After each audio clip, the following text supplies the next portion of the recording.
बिस्मिल्लाहिर्रहमानिर्रहीम सल्लल्लाहु तआला अला मुहम्मद व अला आलिहि व सहबिहि व बारिक वसल्लम। स्टूडेंट्स, आफ्ताब तारी आपसे मुखातिब हूँ। बहुत ज़्यादा मसरूफियात के बायस आप लोगों के लिए बहुत ज़्यादा वीडियोस जो है वो अपडेट नहीं कर पा रहा, लेकिन आज थोड़ी सी फुर्सत मिली तो सोचा कि आप लोगों के लिए एक वीडियो जो है वो रिकॉर्ड की जाए आपके इकनॉमिक्स के पेपर के मुतालिक। इकनॉमिक्स बीकॉम पार्ट 1 जो है इसके मुतालिक जनाब हम बात करने जा रहे हैं। बीकॉम पार्ट 1 से रिलेटेड और भी काफ़ी सारा डाटा जो है वो ऑलरेडी मेरा अपलोडेड है।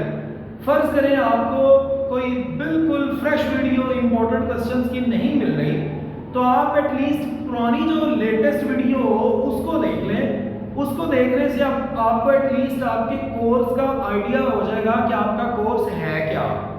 जब आपको कोर्स का पता चल जाएगा तो तैयारी जो है वो कदरे आसान हो जाएगी। बहरहाल हम इस वक्त एनालिसिस करने जा रहे हैं बीकॉम पार्ट 1 के इकोनॉमिक्स के पेपर का, कि इस दफ़ा क्या एक्सपेक्टेशन है, क्या वो पूछ सकता है। मेरा बेटा बीकॉम का इकोनॉमिक्स का जो पेपर है इसको पास करना ना सिर्फ इजी है बल्कि इसमें मार्क्स भी बकिया पेपर्स की निस्बत ज़्यादा आ जाते हैं, I2B MBF कंप्यूटर की निस्बत। वजह इसमें 20 नंबर का एक न्यूमेरिकल है। 20 नंबर का वो न्यूमेरिकल अगर कोई बच्चा चाहता है उसका 100% ठीक हो जाए तो मैथमेटिकल इकोनॉमिक्स बाय आफ्ताब तारी ये आप जो है वो सर्च करें, आपको 4-5 वीडियोस मिलेंगी, उनको तरतीब से लेक्चर वाइज देख लीजिएगा, आपका इंशाल्लाह ताला वो 20 नंबर का क्वेश्चन हो जाएगा। आने वाली वीडियो में मैं आपका जो 2023 का न्यूमेरिकल पोर्शन का क्वेश्चन है वो भी इंशाल्लाह सॉल्व कर दूंगा। जनाब फिलहाल हम बात करने लगे हैं कि इस दफ़ा क्या एक्सपेक्टेशन है, पेपर क्या आ सकता है।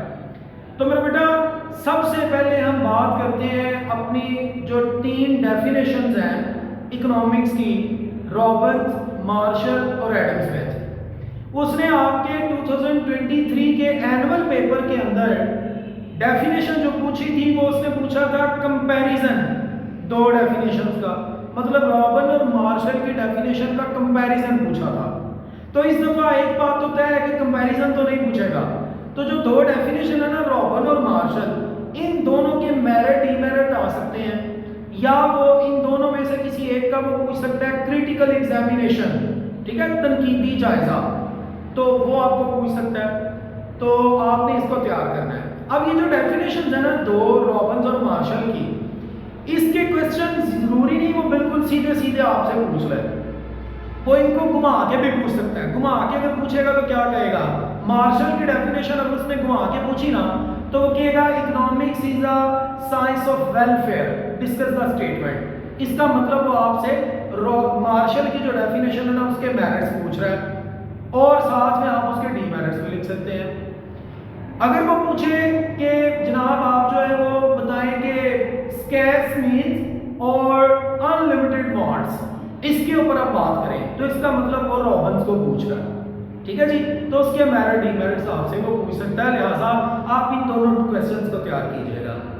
फिर मूव करें आप अपने 2 इंतहाई इंपॉर्टेंट क्वेश्चंस की तरफ, law of diminishing marginal utility और law of equi marginal utility. Law of diminishing marginal utility उसने पिछले आपके एनुअल 2023 के अंदर पूछा है। अभी जो पूछने के फिर ज्यादा चांस है वो है law of equi marginal utility. Law of equi marginal utility के डिफरेंट नेम्स हैं, आपने उन नेम्स को भी देख लेना है। लॉ ऑफ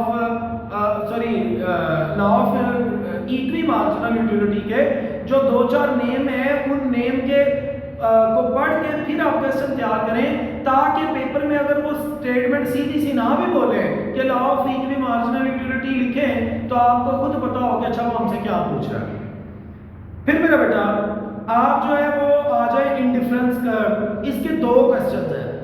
एक क्वेश्चन आता है इंडिफरेंस कर्व को डिफाइन करें और उसकी प्रॉपर्टीज लिखें।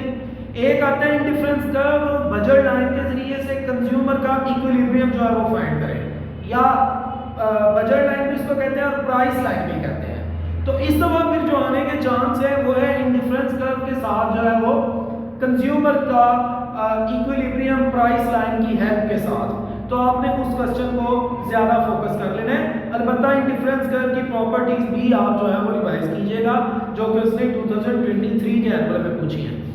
इसके बाद इंतहाई इंपॉर्टेंट टॉपिक आपका है वो है इलास्टिसिटी ऑफ डिमांड। दो क्वेश्चन बनते हैं, write down the types of elasticity of demand, जो कि 3 है, प्राइस इलास्टिसिटी ऑफ डिमांड, और दूसरा है इनकम इलास्टिसिटी ऑफ डिमांड और क्रॉस इलास्टिसिटी ऑफ डिमांड। अगर उसने टाइप्स पूछी तो ये तीनों आपने लिखनी है।